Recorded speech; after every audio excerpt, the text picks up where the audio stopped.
Are you a business owner stuck in fear, doubt, and worry about what the marketplace will look like in the future? Then this show is for you. Strap on your seatbelt and get ready to disrupt and innovate. Here's your host, Lisa Levy. Welcome to the show today. I am so excited to introduce to you our guest, Erik Metcalf. He's the co-founder and CEO of Upgraded, a MacBook upgrade program that enables effortless upgrades and the convenience of low monthly payments. Not only does this take away the barrier of entry to a MacBook by offering a more affordable starting point, but the process contributes to the circular economy by allowing old laptops to be repurposed in the secondhand markets. Under John's leadership, Upgraded is transforming the device ownership landscape and unlocking access to the true power of the world's most premier technologies.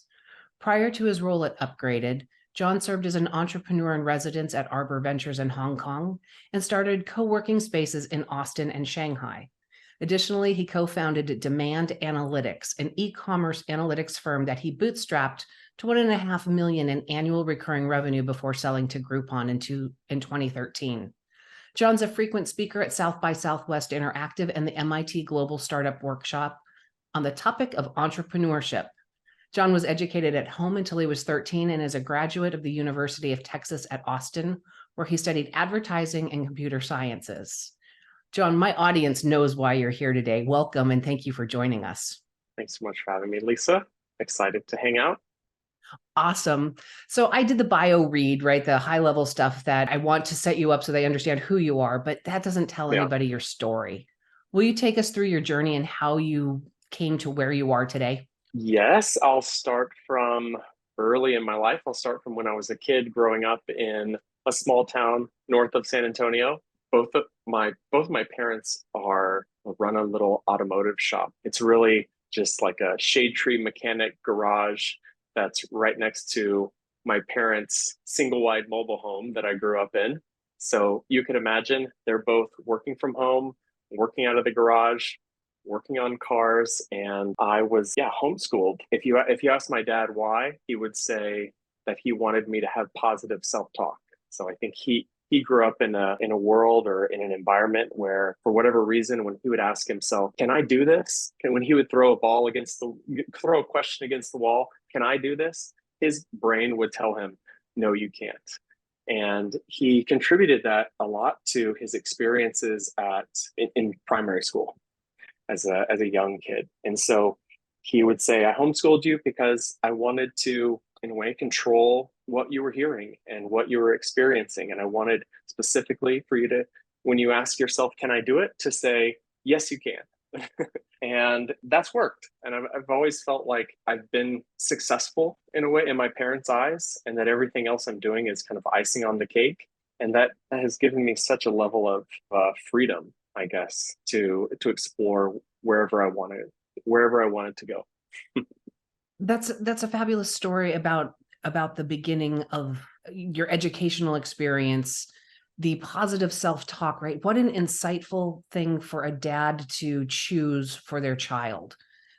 Those are things that could so easily be missed as just part of the things that we go through in life. And right, we have those little voices inside of our heads and they're not always there positive, but to actually consciously make that commitment to your upbringing to not have that experience repeat.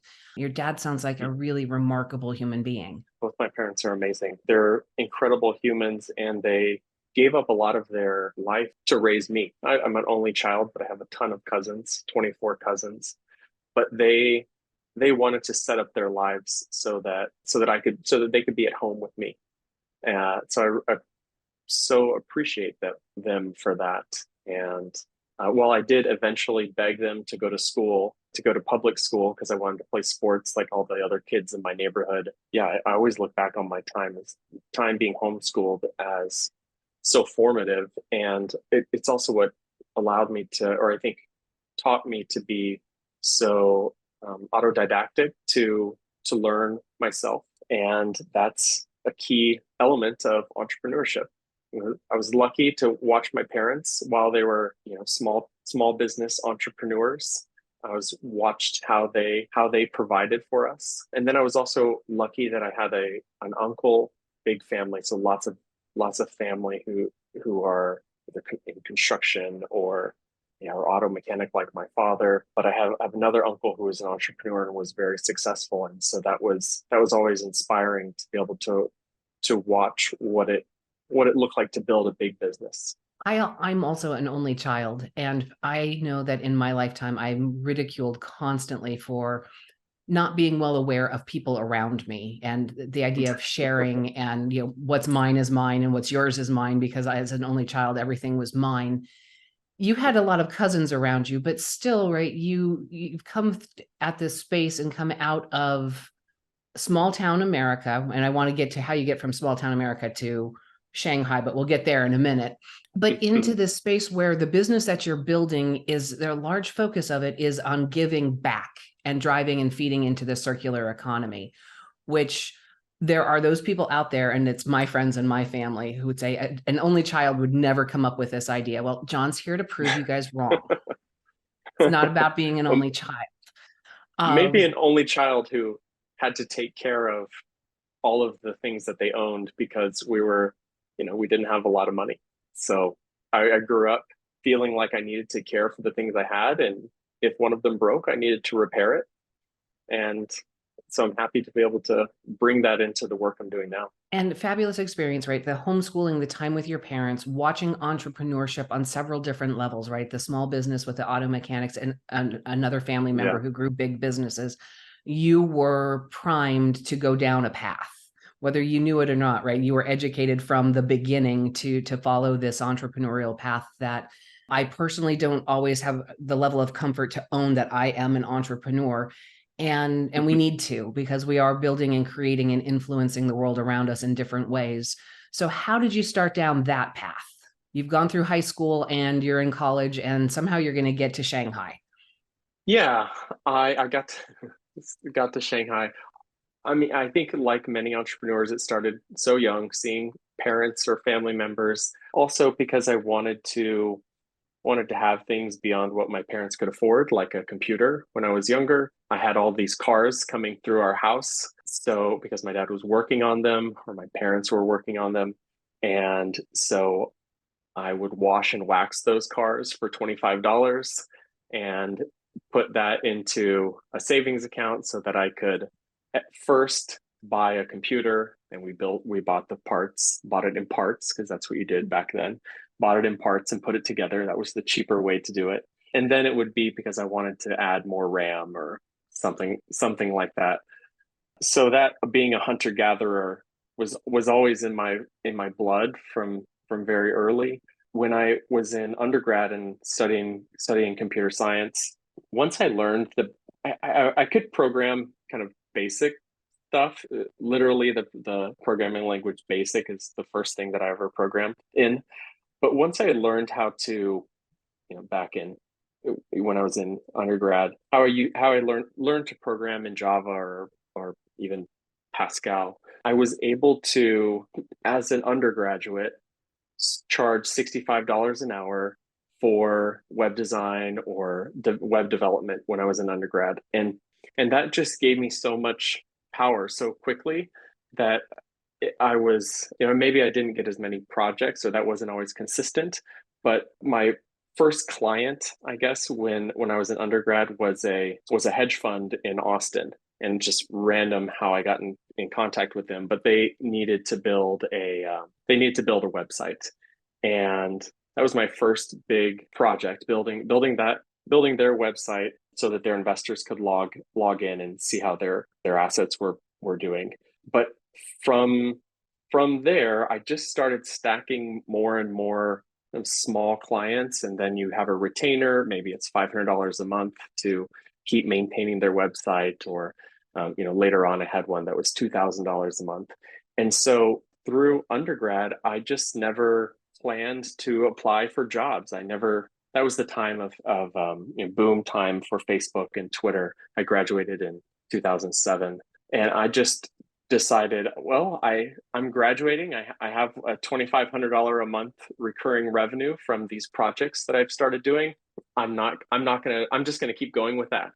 Then it was the time of, it was just before the word co-working was starting to get popular. So I was hanging out in Austin with a group of freelancers. We'd meet up at coffee shops to, because we're just alone at our house. So we'd meet up at coffee shops twice a week. That was called Jelly back then. And then that turned into, we heard about co-working. There was a space called Citizen Space in San Francisco that had started. And we thought, that's fantastic. It's a way for us to have a community and an office that we can come and go to. We should start one of those in Austin. And so with this email list of freelancers or the community of freelancers that were in Austin, we emailed them and said, hey, there's this thing called co-working. We want to start a space in Austin for all of us. Would any of you be willing to buy a membership, pay a membership, $250? Would you be willing to pay 1 month of membership, or 3 months of membership, or 6 months of membership in advance, so that we could have the money to get a space? And I think it was approximately 30 people who paid between 1 and 6 months in advance. And then there was one guy who gave us $10,000 and said, he said, how much, if I gave you $10,000, could I have a lifetime membership? We're like, of course, that would be amazing. So we had this kind of bucket of money, and we started our search for the right space in Austin, where we were going to rent a space and turn it into this community for freelancers. And yeah, that's what we did in 2008 is when we started that space. So a year after I had graduated, we started that space. It was the first co-working space in Austin, for sure. The first one in Texas. I want to say that we like to think that we were in the first 6 co-working spaces. We were always explaining what it was to people. That said, it was never meant to be a very profitable endeavor. We were just trying to operate at cost. We weren't trying to do the WeWork model of, global expansion. We just wanted to create a space where people could come together and still get that water cooler experience. Right, but it's the leading edge of that freelancing community, right? We who work from home regularly don't have water cooler conversation. We don't bump into people while we're grabbing a cup of coffee, right? And so in that time period, you were creating community and human interaction for people who, were working what we now kind of call, that the idea of everything's a side hustle. But that is leading edge and absolutely disruptive and innovative, in keeping in mind the time frame of 2008. Today, we take that idea for granted because they are everywhere. And we can throw WeWork as the example of the extreme, the extreme. We don't have to qualify which extreme it is. But you were building that sense of place and purpose. And it's important for people to have a place to connect with others. It was a place and purpose. And if you're in a coffee shop, you can be surrounded by people, but you're still ultimately alone. So this was a place where you could be surrounded by people. And there was the option of, if they didn't have their headphones in, that you could go and talk to them. And that concept is what took me to Shanghai. That year, I think 2008, I had put on a panel at South by Southwest on international entrepreneurship, and brought over someone from Shanghai who came with a bunch of other folks from China. And we used to have the WordPress barbecue at Conjunctured back then. The co-working space is called Conjunctured. And so all these guys came over to the co-working space for the barbecue and said, this is awesome, co-working, never heard of it. Would you like to come with us to Shanghai and help us start a space? And I was 24, and I thought, that sounds amazing. Of course, I would like to do that. So I up and moved to Shanghai. We got that space started. It was there was a VC fund that had a floor they had an entire floor in a building, and they were only using half of it. So they were able to dedicate the other half to the co-working space. And honestly, I just copied everything, all of the collateral that we had created for Conjunctured, the organization of the space, just created the same thing in Shanghai.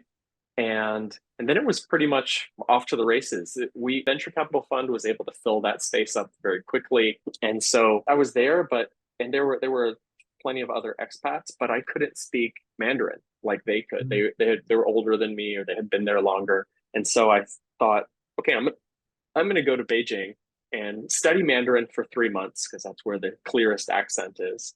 And then I'm going to come back. But and by the way, I clarify how I paid for these things. When I left there, I wasn't getting paid to help start that co-working space. When I left Austin, I remember I had just crossed $50,000 in my savings account, or like in my bank account. And so when I moved to Shanghai, I was just self-funding myself over there. And I had a couple small clients, but I didn't keep many of them once I had moved. So I enrolled in this Chinese course for 3 months in Beijing. And then after 3 months, I'm like, okay, I can't really say that much. I need to do another semester. And so I went from one semester in Beijing to a second semester, and then it was summertime, and I took off. Then I came back to the US, and then I did one more semester. So I ended up doing 3 semesters of Mandarin and not working for about a year, and just draining the money that I had saved. But that was fantastic. For a kid who came from small town Texas, that was my dream. I always wanted to go and explore the world, immerse myself in other cultures. And that was so amazing. I was so happy that I was able to do that. And then and then I went to Hong Kong. Okay. And what happened in Hong Kong? So then it was 2009, and Groupon was expanding out of the US. That Groupon was very popular then. And the longer version of this story is I moved to Hong Kong because there was a girl that I liked from Austin who was living there. And I moved there, but we pretty quickly broke up. And so I was kind of in Hong Kong by myself, I don't know, very low on money, not wanting to go back to my hometown, not wanting to go, what am I going to live with my parents or something like, I didn't know, I'd kind of not worked for a year. So I was in Hong Kong and started a group with another guy that I had met, a German guy called Foundry, and not the Foundry that we know today, but it was just a group of people who wanted to found something, wanted to start a new company. And we met twice a month. And through that group, we found somebody who was interested in starting a group buying site. So like cloning Groupon and starting one in Hong Kong. And in the process of gathering data for starting that company, we were collecting data from the existing group buying sites that existed in Shanghai, or in Singapore, Hong Kong, and Taiwan. And I'll speed this story up. But there was a friend of a friend who was interviewing to be the CFO of Groupon Asia. And when he was interviewing, he came over to Hong Kong and met with us, and we showed him all of this data that we had. This is the leading site in Singapore. 5-star spas are doing the best in Taiwan, and all you can eat buffets are outperforming in Hong Kong. And it was the data that he needed, because part of his job was going to be deciding if Groupon should build or buy in the Southeast Asian countries that they were expanding into. And he offered us 12,500. He was like, this is great. He ended up getting the job, and he told us, guys, I want to bring you on. I want you to come work for Groupon. And Groupon's paying a great salary. It's 12,500 a month. Please, in Hong Kong with low taxes, that's really great. Come on and join me. And we were like, no, we want to build a company. Help us. That we're entrepreneurs. We want to build something. And so he was willing to put our salaries, our would-be salaries together to be 25,000. And with that, we had the money to begin bootstrapping. That was like our first contract, was $25,000 a month. And we could then bootstrap, could pay ourselves very little and hire people to build out this data analytics engine that was scraping data from all of the group buying sites and building this competitive intelligence tool for Groupon. And very early on, stumbling onto the fact that the data was more Yeah. important than the platform itself, right? Understanding how Yes, different that's right. things performed across multiple platforms was exponentially more valuable to Groupon than actually just being Groupon. That is Yep. that is a fantastic story. So from early childhood and your parents' commitment to you being able to say, yes, I can, to any idea that came into mind, you've traversed and created a series of different types of businesses. You at the age of about 25 were a serial entrepreneur. And all of this is building into the current undertaking with Upgraded. So let's talk about this business and where it started and where it's at today. We started Upgraded in Sweden because when we did Y Combinator, and we were with the idea that we wanted to help electronics retailers sell devices on subscriptions or on upgrade plans. And they introduced us to someone at Apple Sweden. They introduced us to somebody at Apple who introduced us to somebody at Apple Sweden. And Apple Sweden was the perfect place for us to start because the iPhone is 70% of their revenue in Sweden, but they already have 50% market share. So the team at Apple Sweden wanted to grow their revenue. Their revenue had plateaued because they've been at 50% market share and they haven't been able to go beyond it. So how do you get your customers to, how do you grow revenue when you have a lot of market share already? You get your loyal customers to buy more over and over again. So that was the first version of Upgraded was just helping people buy new devices more frequently, and that was and that's great. I'm so happy that we were able to do that. Another reason there is Sweden, Norway, Denmark, and Finland, which is ended up being the four countries where we work in today in the Nordics. Those are all small countries, all together 25 million people, all with 4 different currencies and 4 different languages. So for let's say Apple or anybody else to put a lot of resources towards just one of those countries is a big contribution, because if they're going to do that, they might as well put those resources towards France or Germany or the UK. So it was an opportunity for somebody like us to come in and build that middleware that Apple themselves or the retailers themselves were not going to build out. And so we helped launch that upgrade program. We went from when I moved, I never really experienced Y Combinator. I joined the team just before Y Combinator started. And then when it did start, I had already moved to Sweden. So I lived in Gothenburg and put myself in an Apple store from 9 a.m. to 9 p.m. to hang out with the employees, to understand how everything worked, so that I could relay that back to the engineering team on how we needed to develop our software. And so what happens when you have all of those upgrade plans, all of the used devices are coming back, and we had a bulk buyer for those used devices. But you can see that, well, what is that bulk buyer doing with the devices? That's where we could see that those need to go back into the ecosystem. I always say that I want to see the consumer electronics market function more like the auto market, where the majority of volume is financed and the majority of transactions occur within the secondary market, meaning the majority of people are purchasing used cars. And that makes the most sense. And I think that makes the most sense for consumer electronics as well. For most people, a 2 to 4 year old MacBook Air is still a fantastic device, and it's half to a third of the price of a brand new device. I think it makes sense to get a new device every 2 or 3 years, just because to send it back, to have it cleaned, to make sure the battery is functioning well, maybe even to add insurance back on that device. But it doesn't have to be new. It can be new to you. So for my younger cousins who are in university, it's a much better offering for them to pay, for example, $20 a month or $19 a month and have a 2-year-old MacBook, and then just get a new one every 2 years. So they're kind of always always staying up to date, but 2 years behind.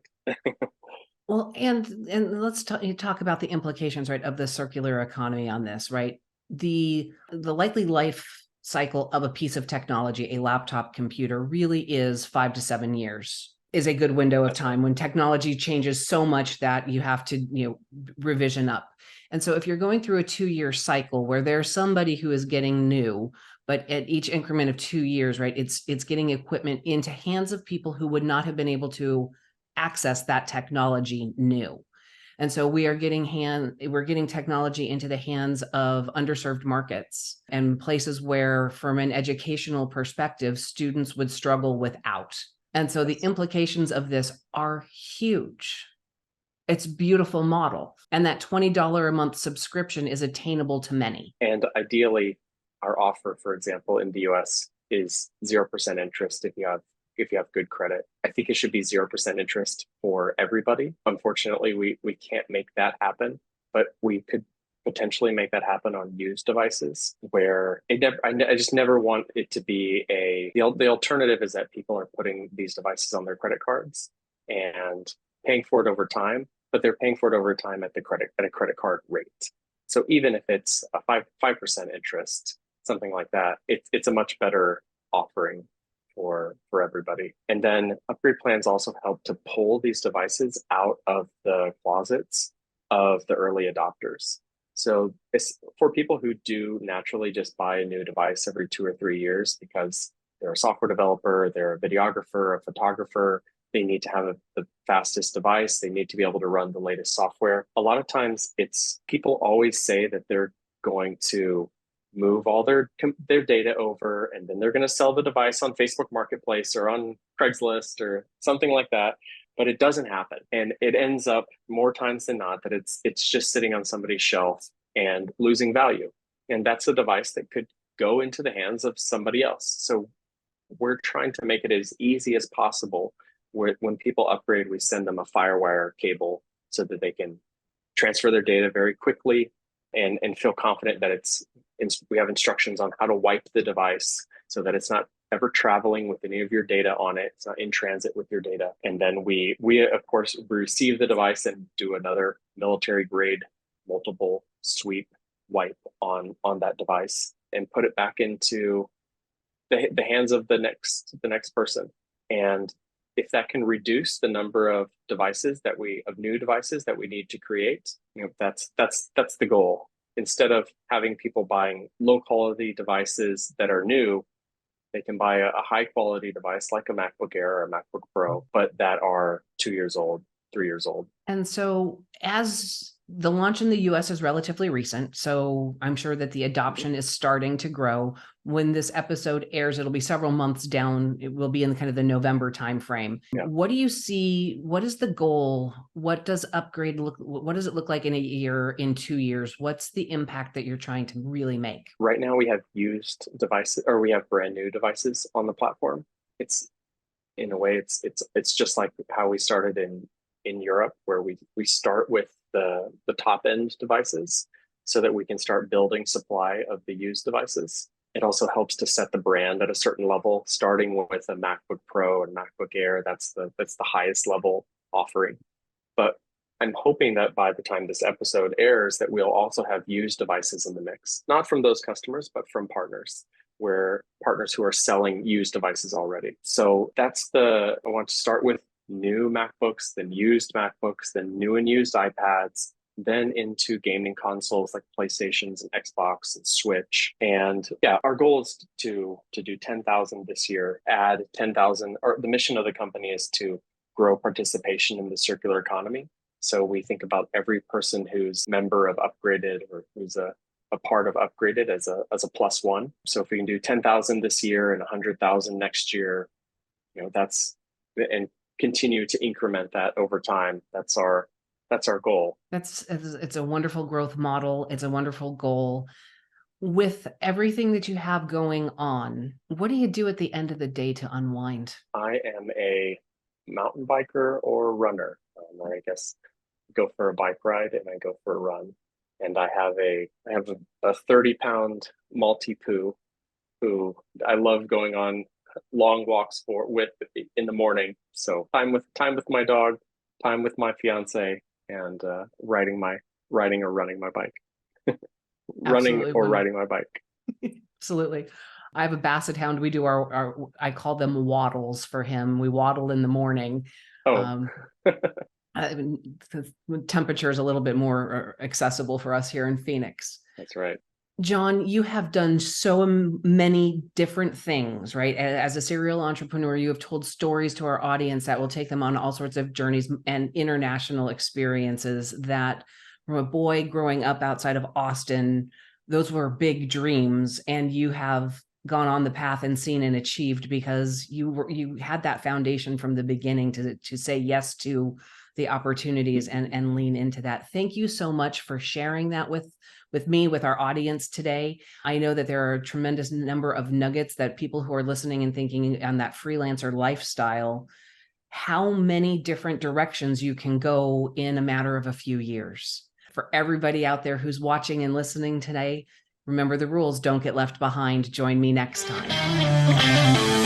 That's it for today's episode of Disrupt and Innovate. Head over to iTunes and subscribe to the show. Every single week, one lucky listener that posts a review on iTunes will win the grand prize drawing, a $15,000 private VIP day with Lisa Levy. And be sure to head over to disruptandinnovate.com and get your free copy of Lisa's gift. And join us on our next episode.